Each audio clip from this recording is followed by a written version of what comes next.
show where we question the globe and to see if it really stick to reality. Because as you know, we all been through the education system where of course we live on a ball. But right now, there's so many lies that are around us that I say, hey, let's just throw all our assumption out there and just for fun, let's see if this one could also be a lie. As big as possible on a model and put a little airplane in there because, as I mentioned in prior episode, I used to be a flight attendant. And the first part is I want you to pay attention to one really important fact.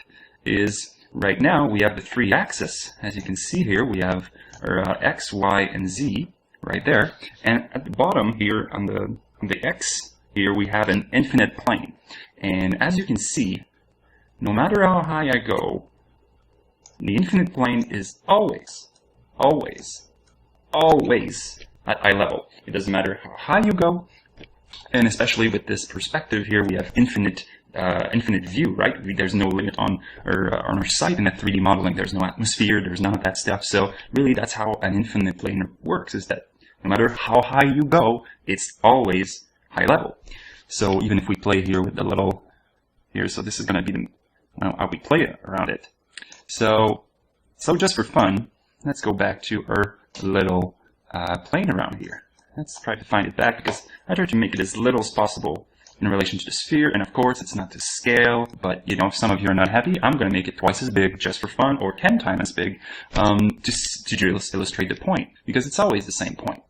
If you're above a sphere, okay, let's try to get as close as possible to that little plane. So if you're above a sphere, and let's say you take off, you're right here, and you take off, and imagine this here is the horizon on the ball Earth. Let's forget about the infinite plane at the back. So you take off, and look at what's happening to the horizon. It's falling. It's always falling. And as you go, all you can see is at the bottom you would see the ball horizon that would drop from your perspective. There would be no way that would be possible.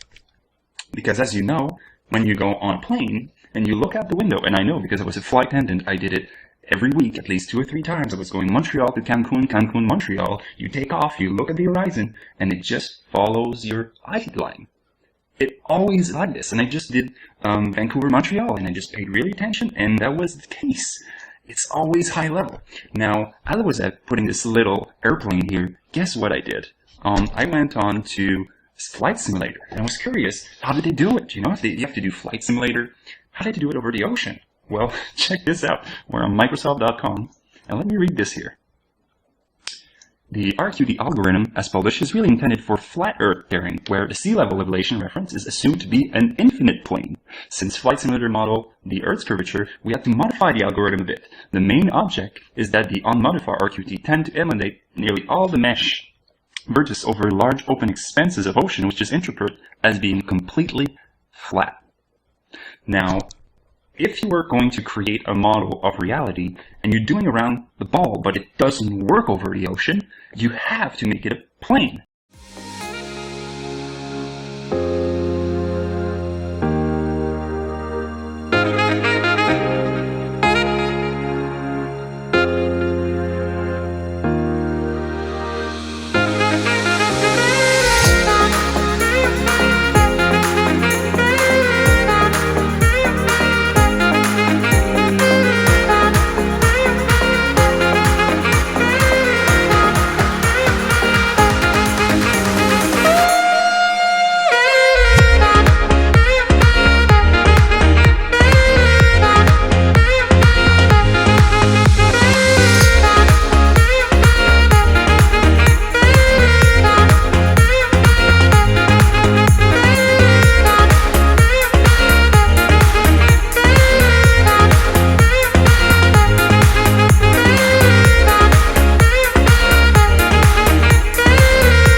Handbrake is activated. Alright, we're going to take it up to 12 G's now. Sweet. No. No? We could do 8.5. That's as high as Captain will let us go. So that's your last try. So we're going to crank it up to 8.5. 8.5? We're ready to go.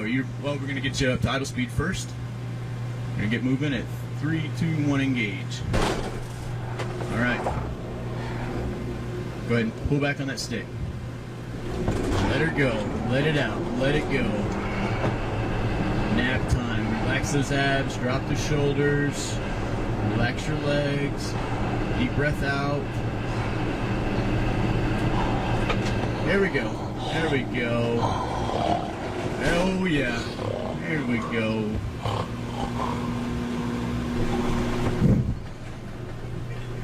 Find that. Whoa. Alright, sir. Are you with us? Yeah. Are you ready to pull back on the stick yet? What just happened?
Out of their mind.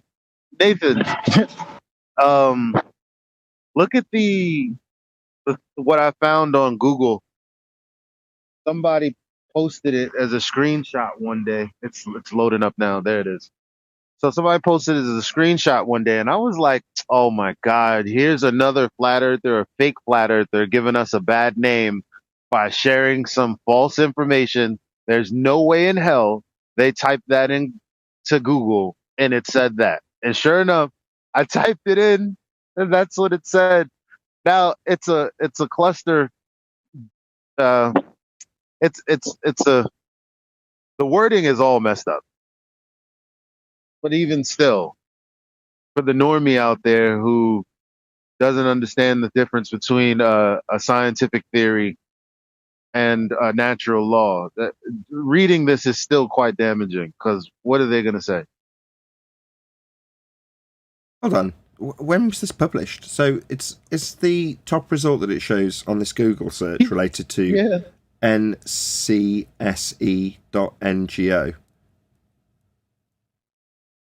That where the Yep. source has actually come from? Yes.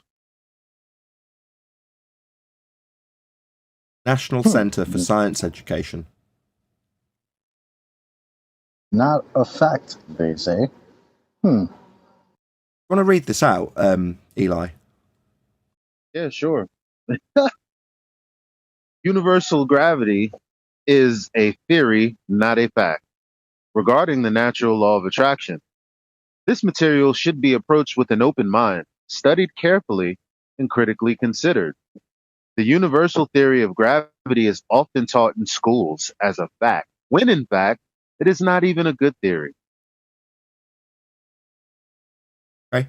I mean, as a I love statement, how I'm surprised that Whoa! that's there as a Google research piece Wait, of let me. information. So you go into the search, and I'm thinking like they're gonna have some type of caveat. Like, who are these people? Why is it the first search you find? Look, so this is the next part. First of all, no one has measured gravity for every atom and every star. It is simply a religious belief that it is universal. Whoa. What? Whoa! Have you got a screenshot of that? Sorry, this Yes. is nuts. So, Yeah. so that they are intentionally now changing or shifting the paradigm. If this is the first search result, then I can't quite. I'm a little bit Wow. aghast. I mean, just want to pick apart a few issues I've got with it before we move on, though. So when they say universal gravity is a theory, not a fact, well, in terms of science, a theory is going to be based on experimental data, and experimental data is going to be based on cause and effect relationships established in a hypothesis and then validated by systematic experimentation to then go on to be a theory, scientific theory. Now, their use of this word, theory, is colloquial, not scientific theory. They're not referring to it in that regard, but they've still got that in their heading. So it's kind of a bit baffling that they're using this word theory. I know why they're using it. It's because that's what they describe it as in the title. But it's highlighted. So it says, universal gravity is, and then highlighted or bold typeface, a theory, comma, not a fact, comma.